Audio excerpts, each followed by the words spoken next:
निकाह में औरत को हक दिया कि ये तेरा हक है कि तू हाँ बोले। हुकूक को तकसीम किया रसूल वगैरह में, लेकिन उन मुआशरों में औरत गिरती गई। अपने प्रोडक्ट को बेचने के लिए औरत को इस्तेमाल किया। दूसरा काम क्या किया, मैं बयान कर रहा हूं ताकि आप महसूस करें, क्योंकि सोशल मीडिया का ज़माना है, चीज़ें बड़ी तेज़ी से ट्रांसफ़र हो रही हैं, दुनिया के विलेज बन चुकी है। वेस्टर्न सोसाइटी का जो कल्चर है वो आपके इस्लामी कल्चर में आहिस्ता आहिस्ता घूमता जा रहा है, आपके घरों में इन होता जा रहा है। अब आप इमाम ज़माना का नाम लेते हो, लेकिन अगर निज़ाम तागूत में रहोगे कभी इमाम ज़माना का नाम लेने कोई फ़ायदा नहीं होगा। दूसरा काम जिन्होंने किया, जो एज है शादी की उसे इन्होंने बढ़ा दिया। पहले 15 थी, फिर 16 थी, फिर 18 पे लेकर आए। अब 18 में भी शादी करे तो इनका नुकसान है, क्योंकि जितनी भी यंग जनरेशन थी, जो मैन पावर है वो जवानों के हाथ में ना। अब इन्होंने कहा कि अगर औरतें शादी करेंगी तो ऑटोमेटिकली शादी के बाद बच्चे होंगे, बच्चे होंगे तो ये बच्चों को पालने पे लग जाएंगी, जब बच्चे पालेंगी तो काम कैसे करेंगी। तो इन्होंने शादी का जो रेशो वो बढ़ा दिया। अब शादियां वहां पे होती हैं आफ्टर 40-45 ईयर्स के बाद शादी होती है, बाद में अभी तक शादी की नहीं है। अब जाहिर है ये शादी न करे, शहवत को कहां लेकर जाए, जरूरत तो है ना इंसान की। जब ये शादी नहीं करेगा तो गुनाह में पड़ेगा ना। जब शादी की एज का रेशो बढ़ जाएगा या साइकोलॉजिकली बीमार हो जाएगा ना, डिप्रेशन का शिकार हो जाएगा ना, एक चीज की से जरूरत है, उस जरूरत को पूरा करे तो कैसे करे।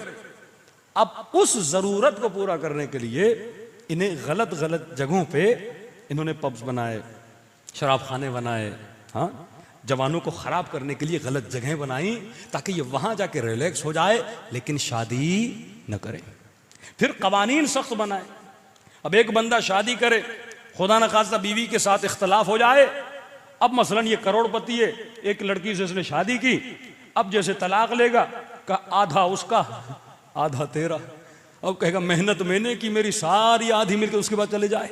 तो उसके बाद इन्होंने शादियां करना छोड़ दी, एक नया तस्वुर जन्म लिया जिसे कहते हैं भाई हमने शादी नहीं की लेकिन हमारा लिविंग रिलेशनशिप है।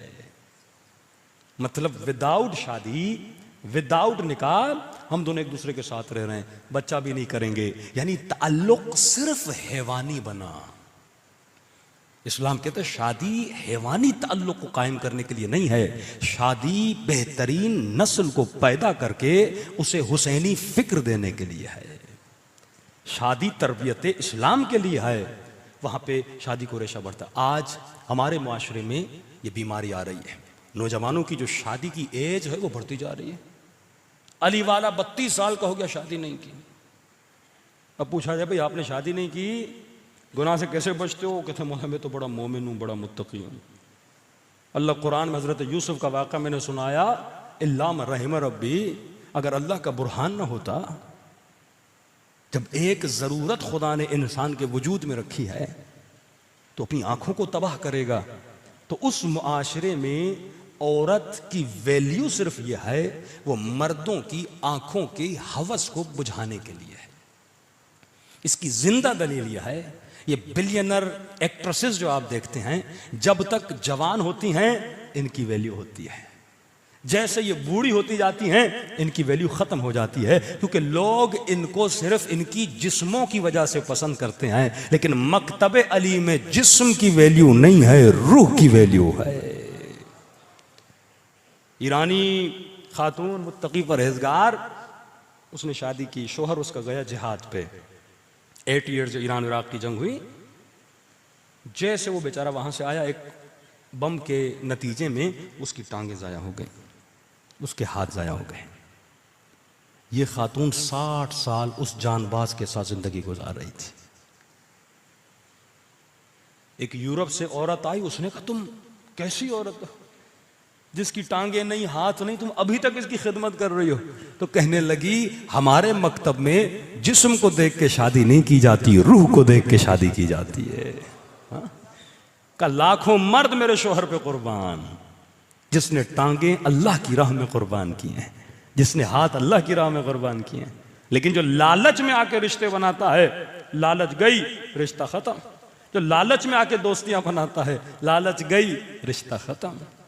अली के पास जाहिरन कुछ भी नहीं था, लेकिन 24 घंटा सलमान अली के दरवाजे पे बैठा रहता था, मालिक अली के दरवाजे बैठा रहता था। तो मौला अली मौजूद थे, लेकिन मौला की मौजूदगी में खवारिज बने, मौला की मौजूदगी में मुनाफिक बने। क्यों? क्योंकि अहले बैत को निज़ाम विलायत नाफिज नहीं करने दिया गया। मतलब इन्वायरमेंट और था लेकिन इमाम मौजूद था। अगर आप गलत इन्वायरमेंट में रहोगे और उस गलत इन्वायरमेंट में इमाम बारगाह बनाओगे, इस्लामी पता नहीं स्कूल और मदरसे बनाओगे, फिर भी तुम्हारे बच्चे नहीं सुधरेंगे। क्योंकि अली मौजूद थे लेकिन जो इन्वायरमेंट उन्होंने खड़ा किया तो इन्वायरमेंट गलत था। जब तक तेरा इन्वायरमेंट वो नहीं बनता जो इमाम ज़माना चाहते हैं। इब्तदा मुझे कहां से करनी है? अपने घर से करनी है। इब्तदा कहां से करनी है? स्कूल से करनी है। खुदारा एक स्कूल खोलने में कितने पैसे लगते हैं? हमने एक फिजिबिलिटी बनाई थी, अच्छा स्कूल बनाने के लिए 35 से 40 लाख लगते हैं। कराची में हमने काउंट किया तकरीबन 22 स्कूल हैं जो शिया स्कूल हैं, लेकिन इंटीरियर सिंध चले जाएं कोई स्कूल नहीं है, इंटीरियर पंजाब चले जाएं कोई स्कूल नहीं है। बड़े बड़े लोगों को मैंने देखा बच्चों को पढ़ाने के लिए बिकिन में भेज रहे हैं, सिटी में भेज रहे हैं, एजुकेटर में भेज रहे हैं। और उन स्कूलों की रिपोर्ट जब निकली, वहाँ टीचर जो हैं कोई जीन्स में आ रही है, कोई फटे हुए कपड़े पहन के आ रही है, कोई बेहया और उरियानी में आ रही है। अब ये बच्ची जब उस स्कूल में जाती है और उसी स्कूल में म्यूजिक क्लास भी है, डांस क्लास भी है, ये वो चीज़ें हैं जो आपके बच्चों को सिखाई जा रही हैं। बस मैं इसलिए भेजता हूँ मेरा बच्चा अच्छी इंग्लिश सीख ले, मेरा बच्चा अंग्रेज़ों की तरह बोलना शुरू कर दे, लेकिन उसका ईमान जो तबाह बर्बाद हो रहा है उसकी मुझे परवाह नहीं है। तो कहा मौलाना क्या करें? तुम खुद स्कूल खोलो, 10 मोमिन मिल जाएं, 30 मोमिन मिल जाएं, ऐसी आबादियों में जाके रहो जहाँ पे मसलन आपकी आबादी ज़्यादा हो, स्कूल खोल दो, बेहतरीन टीचर्स को वहाँ पे ला के रख दो। कुछ भी नहीं, होम स्कूलिंग करवाओ, कुछ भी नहीं, प्राइवेट टीचर इसके पास रखो। यहाँ तक क्योंकि बच्चा जब छोटा होता है जो देखता है वही सीखता है। 12 ईयर्स तक या 14 ईयर्स तक बच्चे की अपनी प्रोडक्शन नहीं होती, बच्चा वही करता है जो सुनता है, पहले जमा करता रहता है, जमा करता रहता है। आफ्टर 15 एंड 16 बच्चे की अपनी प्रोडक्शन शुरू होती है। तो 12 साल तक 13 साल तक बच्चे ने जो मटेरियल और डेटा लिया है, 15 के बाद उसकी वही प्रोडक्शन होगी। अगर तुमने उसे इल्म अहले बैत दिया, तरबियत मोहम्मद और आले मोहम्मद दी, 12 साल के बाद प्रोडक्शन भी वही होगी। आज एक मोमिन ने यूरोप की किसी कंट्री में किसी औरत से शादी की, को मौलाना मैं तंग आ गया। मैंने क्यों? कैसे मेरी गैरत अच्छी नहीं लगती? कि उन माशरों में गैरत बुरी है ना, गैरत अच्छी नहीं लगती। उन माशरों में गैरत को जेलसी माना जाता है ना। शौहर गैरत करेगा तुम हासिद हो, हसूद जल रहे हो, मैं किसी से मिल रही हूं। वैल्यूज बदल जाती है ना, मुआशरे की जब वैल्यूज बदल जाएंगी, उस मुआशरे में जब बेटी बड़ी होगी उसे हिजाब अच्छा नहीं लगेगा क्योंकि एनवायरनमेंट गलत है, उसे गैरत अच्छी नहीं लगेगी, एनवायरनमेंट गलत है, उसे ये जुमला अच्छा नहीं लगेगा कि सैयदा फरमाती हैं कि औरत जितना पर्दे में रहे उतना अच्छा है, उसे ये चीज़ अच्छी नहीं लगेगी क्योंकि एनवायरनमेंट गलत है। जब गलत एनवायरनमेंट में बच्चे तुम्हारे बड़े होंगे उनकी सोचें बुरी हो जाएंगी। जब ऐसे स्कूलों में भेजोगे, अब टीचर मेहरबान भी है, उससे अच्छे अखलाक में बात भी करती है, हाँ, अब उसने पढ़ाया भी है, इस बच्चे के दिल में उस टीचर की मोहब्बत है। जब किसी की मोहब्बत आती है, उसका हुलिया, उसका पहनना, हर चीज़ की मोहब्बत इसके दिल में आ जाती है, वो इसकी रोल मॉडल बन जाती है। तो जब तक हम शिया स्कूल नहीं खोलते, शिया नहीं तो कॉमन स्कूल खोलो, सुन्नी बच्चे भी आए, शिया बच्चे भी आए। जमात इस्लामी ने बड़ी मेहनत की, पाकिस्तान में स्कूल खोले हैं, आगा खानियों ने अपने स्कूल खोले हैं। क्रिश्चियन अंग्रेज पाकिस्तान से चला गया, लेकिन इस वक्त भी कराची में कैथोलिक के स्कूल्स हैं। अब कई लोग हैं जो उस स्कूल में पढ़ के बाहर निकले। तो क्यों हम शियों के मजबूत स्कूल नहीं हैं?